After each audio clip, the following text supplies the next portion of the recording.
Omeri radiallahu anhu, Zoti qoftë i kënaqur me ta, ishte një ditë në treg duke shëtit dhe pa një njeri i cili po lutej Allahumma ij'alni min ibadika al-qalil. Thoshte, o Zot, bënë mu prej atyre robëve tu të pakt. Omeri radiallahu anhu thotë, o filan burri, a ke morë këtë lutje? Ku je inspiru me këtë lutje që pe banë?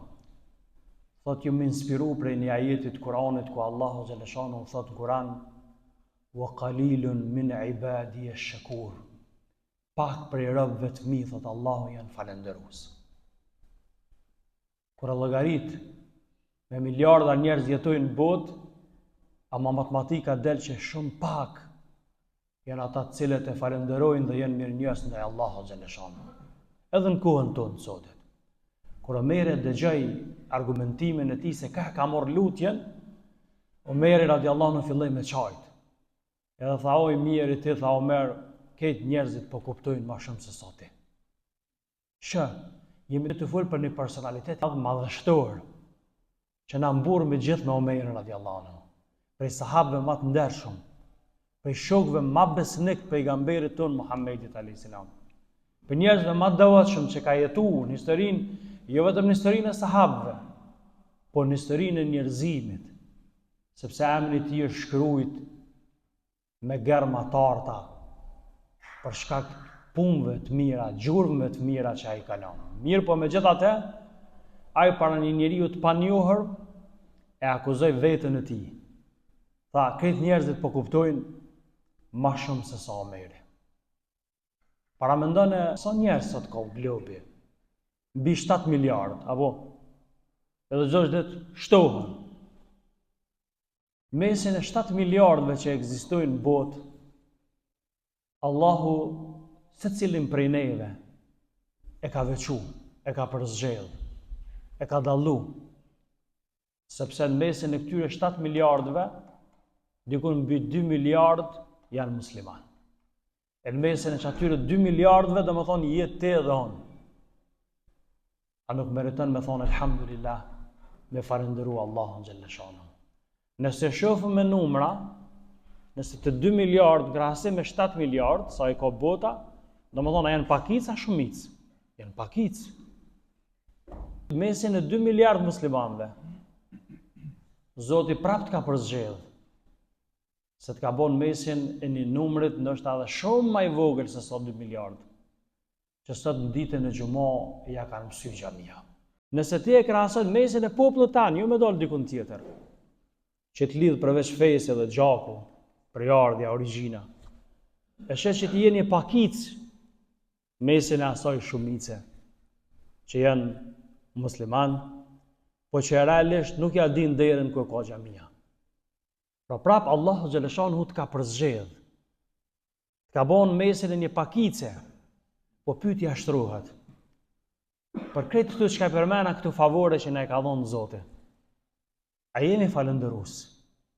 Apo nuk jemi falenderus? Mos harroni ajetin e Kur'an, wa qalilun min ibadi ash-shakur.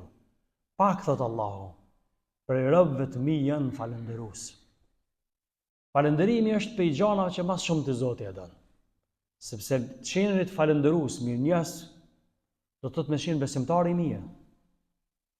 Me qenë me njoft pronarin e të mira, nga burojnë të mirat, këtë mirat i kemi prej Zotit. Edhe atë shumë kemi të mira prej Zotit, sa që edhe nëse bojmë përpjekje, mi numru nuk ja dalim. Pra Allah na ka treguar në Kur'an, kështu. Wa in ta'udu ni'mat Allahi la tuhsuha. Edhe nëse bani përpjekje mi numru të mirat e Allahut, nuk i kemi ja dal. Pejgamberi jon Muhamedi alayhis salam dhe krejt zinxhiri pejgamberëve. Zoti kur i ka përshkruar në Kur'an, i ka përshkruar si falëndërues ndaj Zotit. E kanë pasur cilësi.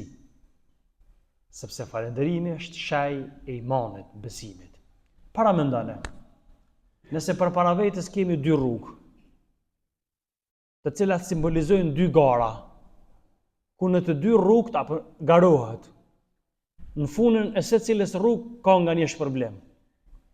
Dallimi është se njëra rrugë ku bëhet gara është thot, bash. S'ka njerëz që po garojnë. Ama në fund kësaj rrugë që është bash, ekziston një lloj thesari ashtë i madh, saqë nuk kemi mundësi me numëru, si shpërblim. Këtë rrugën majtas ishte djallta. Ekziston një rrugë ku njerëzit më të madhe garojnë mes veti, shtyhen mes veti, besa edhe luftojnë mes veti. Po funi rrugës, a dini çka është shpërblimi? Një grosht dhej. Për cilën garë ja vlen me garu? Për këtë arsye Allahu çka ka thonë Kur'an? Wal akhiratu khairun wa abqa. Bota tjetër është më e mirë. Pse o Zot? Sepse ajo është e gjithmonshme. Sepse ajo është e përhershme. Sepse aty më nuk ka vdekje, as nuk ka pleqni, as nuk ka smundje, as nuk ka parahati. Pa ato çka ka? Ka amshim, jetë përhershme, ka rini, ka fuqi, ka shpërblim që nuk shterret kurr dhe ka knatësi e cila nuk përshkruhet me fjalë. Kur e ka përshkruar pejgamberi xhenetin nëpërmjet hadithit kutsit, ka thënë Zoti, kom përgatit për robërit e mi të mirë, atë që syni s'ka pa kurr, veshi s'ka dëgju, as mendje njeriu nuk ka mujt me shku që ka që i bukur është xheneti. Cila du të me qenë gara jonë? Gara jonë du të me qenë që më lutë si kur u lutë ai personi, o Zot, bëna prej atyre robëve tu të pak të falëndërus. Gara dihet, wasari'u, shpejtoni, sidomos muajin e Ramazanit, wasari'u ila maghfiratin min rabbikum wa janna, shpejtoni për tek falja e Zotit, për tek mëshira e Zotit, për tek xheneti i Allahut. Arduha as-samawati wal ard, gjerësia e cilët është sa gjerësia e tokës edhe qiellit. Uiddat lil muttaqin, Zoti e ka përgatit për njerëzit e devotshëm.